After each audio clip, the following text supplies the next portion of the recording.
When Rajiv took the job abroad, we both agreed it was the right decision. A better salary, career growth, a brighter future. We told ourselves it was only temporary. Just 1 year, he said, cupping my face in his hands. We'll manage. You're strong. And I believed him.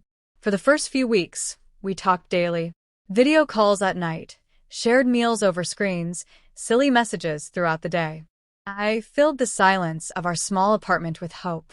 I cooked his favorite meals, even though it was just me eating. I kept his shirts unwashed in the closet, their scent a fragile tether to our shared life. But weeks turned into months. His calls became shorter, less frequent. Sorry, babe, I'm exhausted, he'd say, eyes barely meeting the camera. I tried to be understanding, he was working hard for us. Still, the silences stretched longer, heavier. He'd miss birthdays, our anniversary, even the day I had a bad fall in the kitchen. I texted him from the ER. He replied 6 hours later with a thumbs-up emoji. The apartment, once filled with our laughter and shared routines, began to echo. I stopped turning on the lights in the second bedroom. I'd sit at the edge of our bed, scrolling through old photos, wondering if I missed him or just missed feeling seen. My friends tried to help. Invites to dinners, long phone calls, but it wasn't the same. I wasn't lonely for company. I was lonely for him. One evening, I stood by the window, watching the world move without me. Couples walked by holding hands. Children raced bicycles down the street. And there I was, still, silent, unseen. That night, I couldn't sleep. The bed felt too big, the sheets too cold. I lay there, staring at the ceiling, listening to the hum of the refrigerator in the next room like it was the only living thing that stayed. Then came the moment I didn't expect. On my usual morning walk, the one I took to feel something close to normal, I saw him. A dog, sitting alone by the park bench. Thin, muddy, but alert. He looked at me the way no one had in months, like I mattered. I slowed down, cautious, but he didn't flinch. He simply wagged his tail once, then lowered his head. I didn't pet him.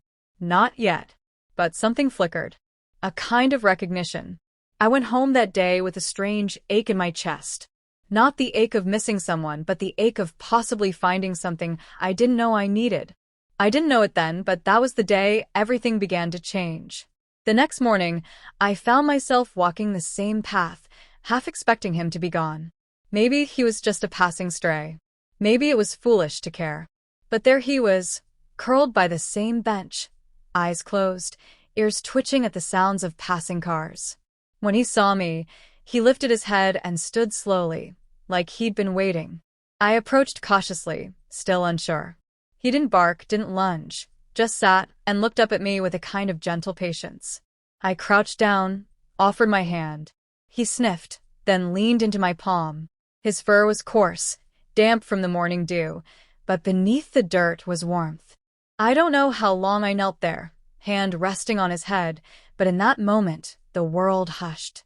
He didn't speak, of course, but it felt like he understood everything I hadn't been able to say. I returned the next day, and the one after that. I started bringing scraps from breakfast, an egg, a piece of toast, a strip of chicken. He began waiting for me, tail thumping softly against the pavement when he saw me coming. I named him Leo. It just fit. Leo followed me home one rainy afternoon. I didn't mean to let him in, but he stood at the doorstep, soaked and shivering. I dried him with a towel, and he curled up at the foot of the couch like he'd always belonged there. Something shifted in me after that. I began waking with purpose. Mornings weren't gray anymore. They started with his eager eyes and warm snout nudging my hand. I talked to him about mundane things, about Rajiv, about how strange it was to feel more alive with a dog than with my own husband. Leo didn't judge. He didn't tell me to just be patient or remind me how hard Rajiv was working. He was just there, present, listening. I started skipping calls with Rajiv. Not intentionally, at first. I'd be out walking Leo or sitting in the park, watching him chase leaves, and time would slip. When I did pick up, my voice sounded unfamiliar to me, distant, detached. Rajiv noticed. "You sound different lately," he said once. I mumbled something about being tired. He didn't push. Neither did I. At night, Leo would rest beside the couch, one paw always touching the edge of the blanket. I'd lie there staring at the ceiling, feeling his quiet breath beside me. He didn't fill the shape of Rajiv, but he filled the silence. And sometimes, silence is louder than words. I didn't think I was replacing anyone. I just knew that, for the first time in a long time, I didn't feel alone. And when I whispered, "You're my favorite part of the day," I wasn't sure if I was talking to the dog or myself. I told myself it wasn't a real betrayal. Rajiv and I were still married, still technically committed. There were no secrets, no other man. Just a dog. Just Leo. But even I knew that wasn't the whole truth. What started as comfort had quietly become dependence. I began organizing my days around Leo, his meals, his walks, our shared routines. I talked to him more than I spoke to anyone.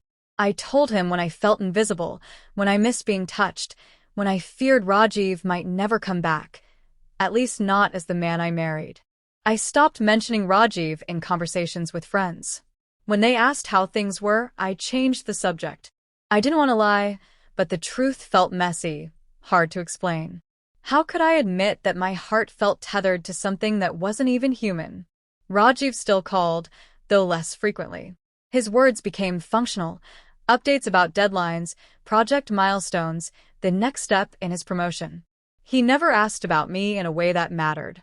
He asked if I'd paid the water bill, not if I'd been sleeping through the night.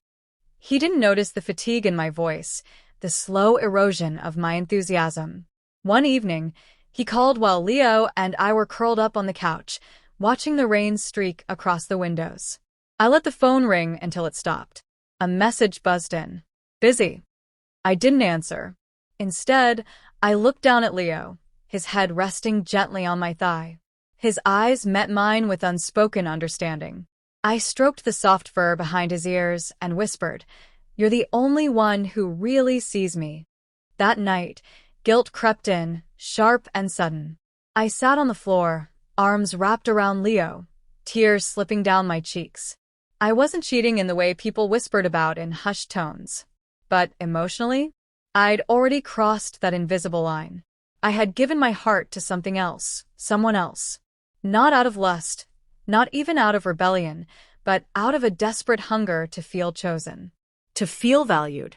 And Leo? He gave without asking, without question, without condition.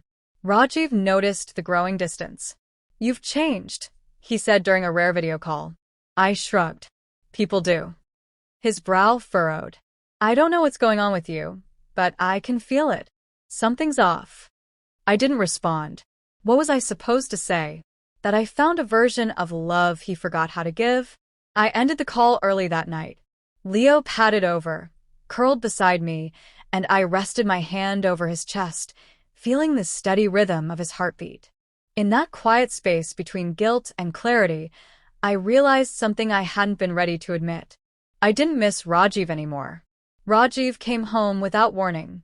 I heard the key turn in the lock one Saturday morning, the metallic clink echoing through the apartment like a forgotten sound. The door creaked open, and there he stood, duffel bag in hand, face tired but hopeful. "I wanted to surprise you," he said, stepping inside. "I missed," Leo barked. Loud, sharp, territorial. He stood between us, body stiff, eyes locked on Rajiv like he was an intruder, not a husband. I placed a calming hand on Leo's back, but I didn't tell him to stop. Rajiv froze. "Whose dog is this?" "Mine," I said simply. "His name is Leo." The silence that followed was dense. Rajiv set his bag down slowly, scanning the apartment. Everything looked the same, but the energy had shifted. Photographs of us were still on the walls, but the space no longer felt like ours. It felt like mine. And Leo's. "I didn't know you had a dog," he said, cautiously approaching. "Since when?" "Since it got quiet," I replied, not unkindly. He looked at me then, really looked, as if trying to read all the months he'd missed in a single glance. His eyes searched for the woman he left behind, but I wasn't her anymore. Not entirely. He sat on the edge of the couch, his movements slow. "You could have told me. About how hard it got. About everything." I tried, I said softly. But you weren't really there. Not when it counted. Leo rested his head on my lap, and I stroked his fur, grounding myself. Rajiv noticed. I didn't expect to be replaced by a dog.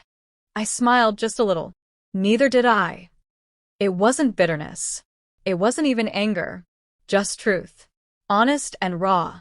He sighed, rubbing his hands together. So what now? Do I just go?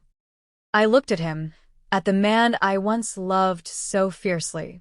The man who had once promised forever but forgot to show up for the small, everyday moments that make forever mean something. I don't know, I admitted. But I do know this: Leo was here when I needed someone. He showed up. Every day. Rajiv nodded slowly, processing. You love him. Yes, I said, meeting his gaze. I do. We didn't fight. There were no slammed doors or shouted accusations. Just two people, sitting in the middle of a life that had quietly unraveled. Later, when the door closed behind him, Leo climbed beside me on the couch. I leaned into him, breathing in his familiar scent. It wasn't the ending I thought I'd have, but maybe it was the one I needed. Because sometimes, love doesn't arrive in the form you expect. Sometimes, it walks on four legs, waits by the door, and reminds you that you're worth showing up for. And I wasn't lonely anymore.